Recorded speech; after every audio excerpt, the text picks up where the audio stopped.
बघूया 100% बातम्या। गेल्या काही वर्षांमध्ये सोनिया गांधी यांनी संसदेत प्रत्यक्ष चर्चेत फारसा सहभाग घेतलेला नाही। त्या लोकसभेत उपस्थित असल्या तरी काँग्रेसची बाजू मांडण्याची जबाबदारी अन्य खासदारांवर असते। महिला आरक्षण विधेयकासाठी मात्र सोनिया गांधी चर्चेत सहभागी झाल्या। काँग्रेसकडून सोनिया गांधी यांनी महिला आरक्षण विधेयकावर चर्चेला सुरुवात केली। महिला आरक्षण हे राजीव गांधींचं स्वप्न होतं म्हणत नारी शक्ती वंदन कायद्याला काँग्रेसचा पाठिंबा असल्याचं सोनिया गांधींनी जाहीर केलं। महिला आरक्षणासोबत जातनिहाय जनगणना देखील करा, नाहीतर एससी आणि एसटीची संख्या कशी करणार, असंही सोनिया गांधींनी म्हटलं। तर सोनिया गांधी महिला आरक्षणाचं श्रेय घेऊन राजकारण करतायत असा आरोप भाजप खासदार निशिकांत दुबेंनी केला।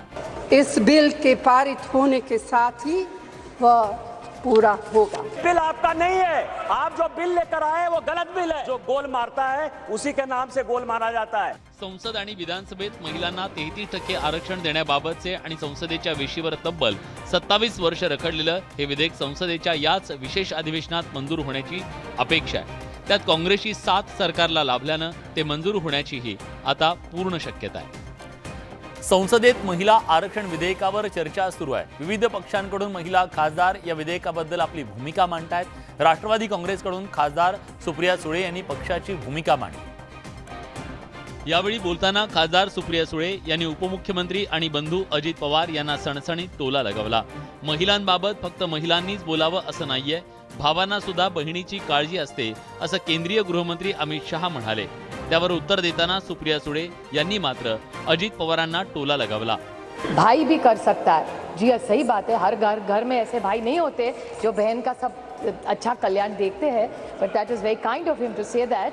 हर की तकदीर इतनी अच्छी नहीं होती। याच वेळी बोलताना सुप्रिया सुळे यांनी भाजपचे नेते आणि महाराष्ट्रातील मंत्री चंद्रकांत पाटील यांच्या लिंगभेदी वक्तव्याची आठवण करून दिली।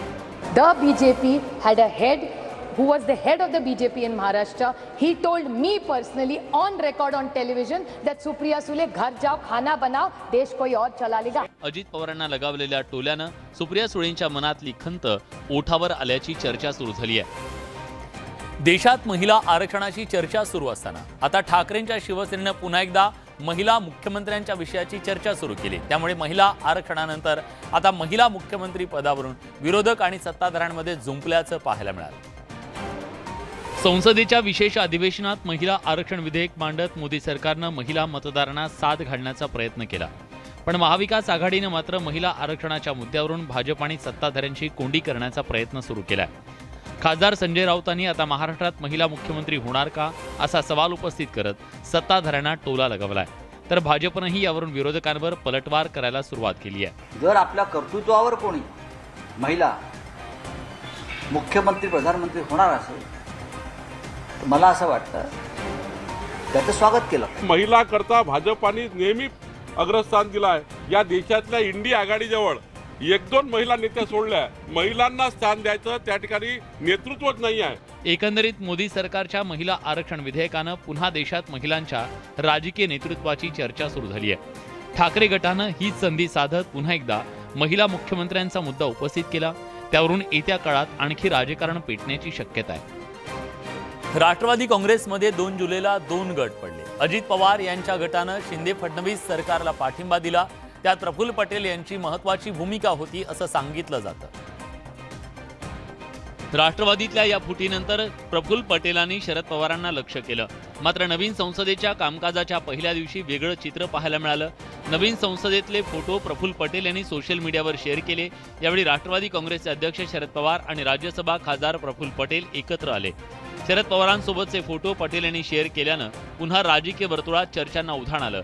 मात्र या फोटोवरून ठाकरे गटानं प्रफुल्ल पटेलांना टोला लगावलाय। प्रफुल्ल पटेल नक्की कोणत्या पक्षात आहेत आता या क्षणी मला माहीत नाही, पण शरद पवार हे राष्ट्रवादी काँग्रेस पक्षाचे अध्यक्ष आहेत। हे साहेबांशिवाय निवडून येता येणार नाही। साहेबांशिवाय तुमचं कुठलंही मत राहिलं नाही, तुमची काही किंमत राहिली नाही। मग तेच फोटो काढणार, तेच ते टाकणार। साहेबांनी टाकलं का ट्विट?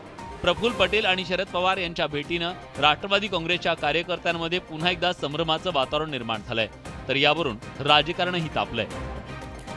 गोपीचंद पडळकरांनी केलेल्या टीकेवरून अजित पवार गट आक्रमक झालाय। अजित पवार गटानं पडळकरांविरोधात जोरदार आंदोलन केलं। आता त्यावरून विरोधकांनी पडळकरांवर टीकास्त्र डागलंय। तर पडळकरांच्या टीकेच्या निमित्तानं वडेट्टीवारांनी अजित पवारांना टोले हाणले। भाजपचे नेते गोपीचंद पडळकरांनी अजित पवारांवर केलेल्या टीकेनंतर राज्यात राजकीय वातावरण चांगलंच तापलंय. यावर आता रोहित पवारांनी पडळकरांवर टीकास्त्र डागलंय, तर विजय वडेट्टीवारांनीही पडळकरांच्या वक्तव्याचा समाचार घेतलाय. दरम्यान मविया सरकार असताना संजय राऊत हे सातत्यानं अजित पवार यांच्यावर टीका करत होते, तेव्हा काँग्रेस राष्ट्रवादीचे नेते गप्प का होते असा सवाल नितेश राणेंनी केलाय. बौद्धिक क्षमता त्या व्यक्तीची जर आपण बघितली, म्हणजे मी पडळकरांबद्दल बोलतो, चॉकलेट बॉय बद्दल, त्यांना राजकारण सोडलं तर काही जमत नाही. सत्तेसाठी लाचारी पत्करणारी जी मंडळी आहे त्यांनी किती सहन करावं, लाचार बनून जगावं की सत्तेला लात मारून स्वाभिमानानं जगावं, हा त्यांचा प्रश्न आहे. महाविकास आघाडीच्या काळात संजय राजाराम राऊतला आवर घालण्याचा का प्रयत्न झाला नाही? पडळकरांच्या टीकेनंतर राज्यातलं राजकारण तापलं असलं तरी अजित पवारांनी मात्र अजूनपर्यंत कुठली प्रतिक्रिया दिलेली नाहीये. काही दिवसांपूर्वी राज्य सरकारनं एक GR काढला, तो म्हणजे थेट सरकारी कर्मचारी भरतीला पर्याय म्हणून राज्य सरकारनं कंत्राटी पद्धतीनं भरती राबवण्याचा निर्णय घेतला. त्यामुळे यावरून राज्यातलं राजकारण तापलंय. राज्य सरकारच्या याच कंत्राटी भरतीच्या धोरणाविरोधात राष्ट्रवादी काँग्रेस आक्रमक झाली आहे. राष्ट्रवादी काँग्रेसचे आमदार रोहित पवार यांनी कंत्राटी भरती धोरणाला कडाडून विरोध केलाय. राज्य सरकारच्या कंत्राटी भरती विरोधात राष्ट्रवादी काँग्रेसनं आंदोलन केलं. पुण्याच्या फुलेवाड्यात रोहित पवार यांच्या नेतृत्वात लाखणिक उपोषण करण्यात आलं. सरकारी भरतीमध्ये गैरप्रकार होत असून परीक्षा फीच्या माध्यमातून लुबाडलं जात असल्याचा आरोप रोहित पवारांनी केला. शासन आपल्या दारी कार्यक्रमावरही रोहित पवारांनी टीका केली. अतिरिक्त खर्च तुम्ही 40 आमदारावर करत आहात, ज्याच्यामध्ये 150 कोटीपेक्षा जास्त खर्च होतोय. जो काही इतर खर्च जे शासन आपल्या दारीमध्ये तुम्ही करत आहात तो तुम्ही थांबवा ना. 2-4 लोकांच्या खासगी कंपन्यांना लाभ देण्यासाठी शासकीय खर्च बचतीच्या नावाखाली सरकारनं तरुणांच्या आयुष्याशी खेळू नये अशी राष्ट्रवादीची भूमिका आहे. त्यामुळे कंत्राटी भरतीचा GR त्वरित रद्द करण्याची मागणी रोहित पवारांनी केली आहे. राज्यात ऐन गणेशोत्सवात कांदा प्रश्न पेटला. कांदा उत्पादक शेतकऱ्यांनंतर आता कांदा व्यापारी आक्रमक झाल्याचं पाहायला मिळतंय. कांदा व्यापाऱ्यांनी बेमुदत संपाची हाक दिली आहे. कांदा व्यापाऱ्यांच्या प्रलंबित मागण्यांबाबत जिल्हाधिकाऱ्यांसोबत झालेल्या बैठकीत तोडगा निघू न शकल्यानं आजपासून कांदा लिलाव बंद ठेवण्यात आलेत. तसंच कांद्याचं निर्यात मूल्य वाढवल्यानं व्यापाऱ्यांना आर्थिक तोटा सहन करावा लागत असल्यानं कांदा व्यापाऱ्यांनी बेमुदत बंदची हाक दिली आहे. नाशिक जिल्ह्यातील सर्व 15 बाजार समित्या, उपबाजार समितीत कडकडीत बंद ठेवण्यात आला. कांदा व्यापाऱ्यांच्या बंदनं जिल्ह्यातला कांदा लिलाव ठप्प झाला. सरकारचे जे चुकीचे धोरण आहे, जे म्हणजे शेतकरी विरोधी धोरण आहे, शेतकऱ्याच्या मालाला बाजार भाव भेटू नये, हेच सरकारचं धोरण आहे. आता कायदेशीर कारवाई करण्याचे आदेश आम्ही सरकारच्या वतीने, जे काही आमचा पणन डिपार्टमेंट आहे, जिल्हाधिकारी आहे, DDR आहे, AR आहे, त्याच्यावर योग्य तो निर्णय घेतील. आता कुठे कांदा लिलाव सुरू झाले असताना पुन्हा व्यापाऱ्यांनी आक्रमक भूमिका घेतली. त्यामुळे विघ्नहर्त्याच्या उत्सवातच शेतकऱ्यांपुढे विघ्न उभं टाकलंय. कांदा निर्यात शुल्क वाढवल्यामुळे शेतकऱ्यांमध्ये असंतोष पाहायला मिळाला. त्यातच व्यापारी वर्गाचं सुद्धा नुकसान होत असल्यानं नाशिक जिल्हा कांदा व्यापारी असोसिएशननं आपल्या विविध मागण्यांसाठी मुख्यमंत्री पणन मंत्र्यांना निवेदन दिलं होतं. त्यानुसार नाशिक जिल्हाधिकाऱ्यांच्या दालनात बैठक घेण्यात आली. मात्र व्यापारी वर्गानं निवेदनात मांडलेल्या मागण्यांवर बैठकीत तोडगा निघू शकला नाही. संपूर्ण भारतात आडत दर एकच असावेत. आडत वसुली खरेदीदार किंवा विक्रेत्यांकडून करावी. नाफेड आणि NCCM मार्फत मार्केटमध्ये कांदा खरेदी व्हावी.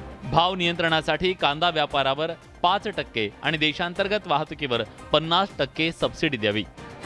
यासह कांदा उत्पादकांच्या विविध मागण्या प्रलंबित आहेत. त्यावर सरकार काय तोडगा काढणार हे पाहावं लागेल.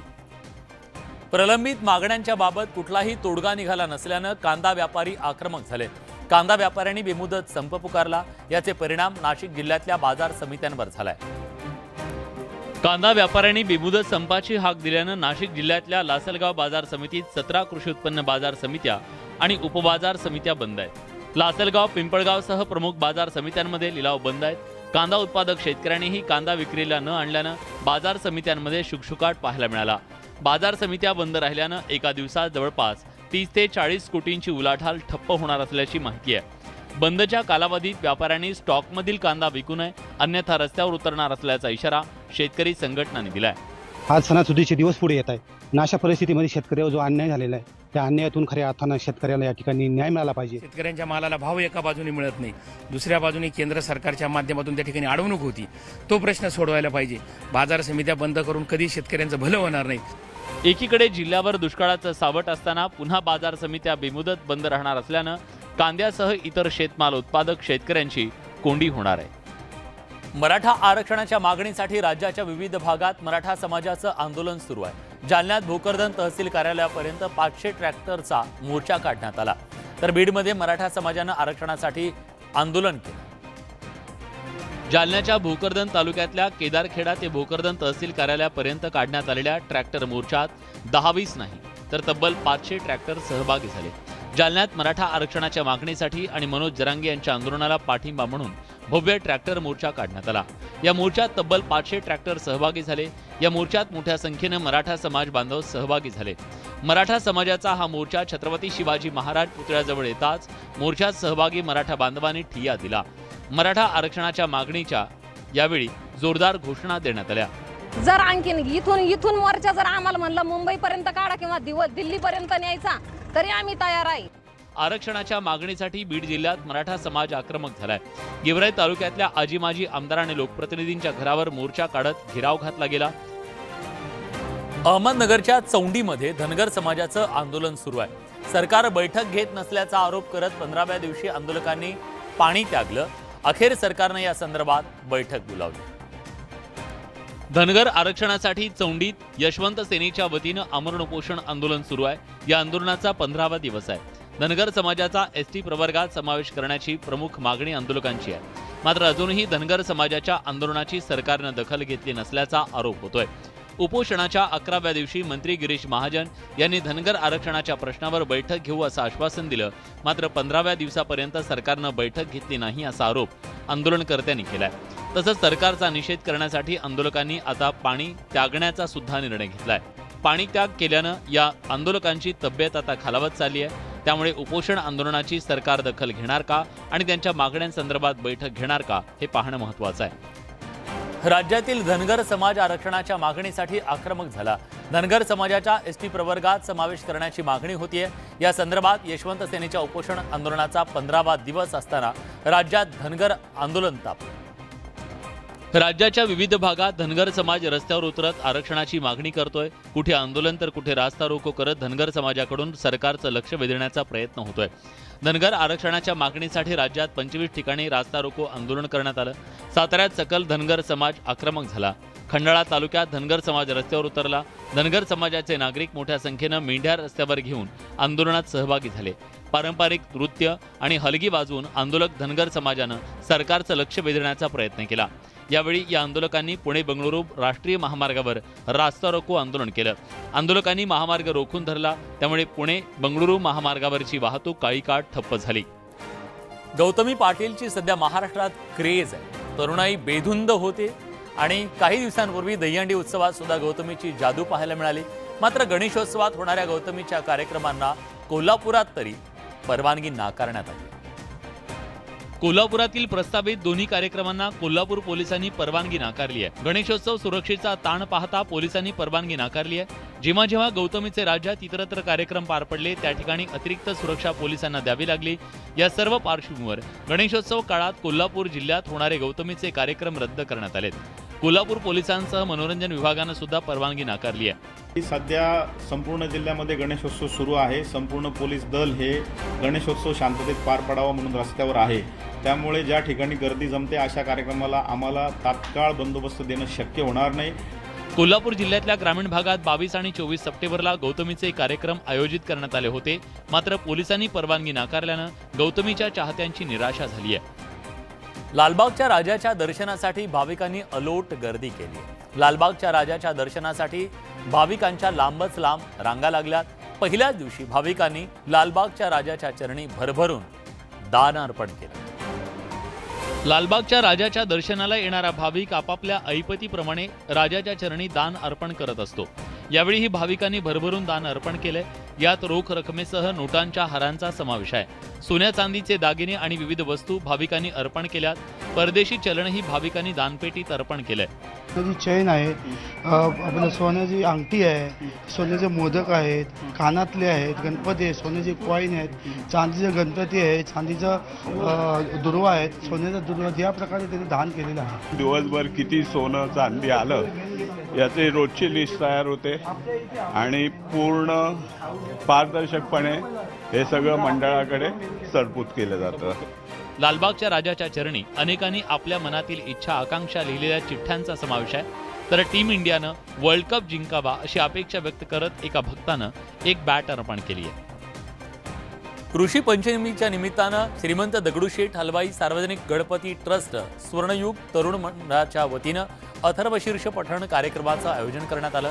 अथर्वशीर्ष पठणाचं सामूहिक स्वर, महिलांनी केलेला शंखनाद आणि मोरया मोरयाच्या जयघोषानं पुण्यातलं वातावरण अक्षरशः मंत्रमुग्ध झालं. तब्बल 31,000 महिलांनी अथर्वशीर्ष पठण केलं. गणेश नामाचा जयघोष करत महिलांनी पहाटेच्या मंगलसमयी प्रसन्नतेची अनुभूती दिली. पारंपरिक पेहरावातल्या महिलांनी पहाटेपासून अथर्वशीर्ष पठणासाठी उत्सव मंडपासमोर गर्दी केली. उत्सव मंडपापासून ते हुतात्मा चौकापर्यंतचा परिसर महिलांच्या शिस्तबद्ध रांगेनं भरून गेला होता. महिलांनी शंखनाद केल्यानंतर अथर्वशीर्ष पठण करत गणरायाला नमन केलं. हात उंचावून टाळ्यांचा गजर करत महिलांनी गणरायाला अभिवादन केलं. श्रीमंत दगडूशेठ हलवाई गणपती समोर आदिशक्तीच्या मंत्रोच्चारानं वातावरण मंगलमय झालं होतं. अथर्वशीर्ष पठण उपक्रमाचं यंदा 36वं वर्ष होतं. 31,000 महिलांच्या सुरांमुळे प्रसन्न वातावरण निर्माण झालं. यंदाच्या अथर्वशीर्ष पठण कार्यक्रमाचे आकर्षण ठरले ते परदेशी पाहुणे. यंदा रशिया आणि थायलंडवरून आलेल्या पाहुण्यांनी या कार्यक्रमाला आवर्जून हजेरी लावली. श्रीमंत दगडूशेठ हलवाई गणपती समोर हे परदेशी पाहुणे सुद्धा अथर्वशीर्ष पठणात तल्लीन झाल्याचं दिसून आलं. नागपूरच्या प्रसिद्ध अंबाझरी तलावाला प्रदूषणाचा विळखा पडलाय. अंबाझरी तलावाच्या पाण्यावर तेलाप्रमाणे हिरवा तवंग आलेला पाहायला मिळाला. विवेकानंद स्मारकाजवळ ओव्हरफ्लो पॉइंटवर पाण्याचा हा हिरवा रंग दिसून आला. नागपूरच्या प्रसिद्ध अंबाझरी तलावातलं हे चित्र आहे. या तलावाच्या पाण्याला हिरवा रंग आला. विवेकानंद स्मारकाजवळ ओव्हरफ्लो पॉइंटवर पाण्याचा हिरवा रंग दिसून आला. या हिरव्या पाण्यामुळे माशांनाही धोका निर्माण झाला असून अनेक मासे मृत्युमुखी पडले. जलपर्णी, शिवाळ की रसायनामुळे अंबाझरी तलावातल्या पाण्याचा हा रंग हिरवा झालाय. याबद्दल पाण्याची सखोल तपासणी होणं गरजेचं आहे. अंबाझरी तलावातून शहरात पिण्याच्या पाण्याचा पुरवठा सुद्धा केला जातो. त्यामुळे मानवी आरोग्यावर परिणाम होण्याची शक्यता नाकारता येत नाही. नागपूर विमानतळावर सोन्याची तस्करी करण्याचा प्रकार समोर आलाय. कस्टम विभागानं नागपूर विमानतळावर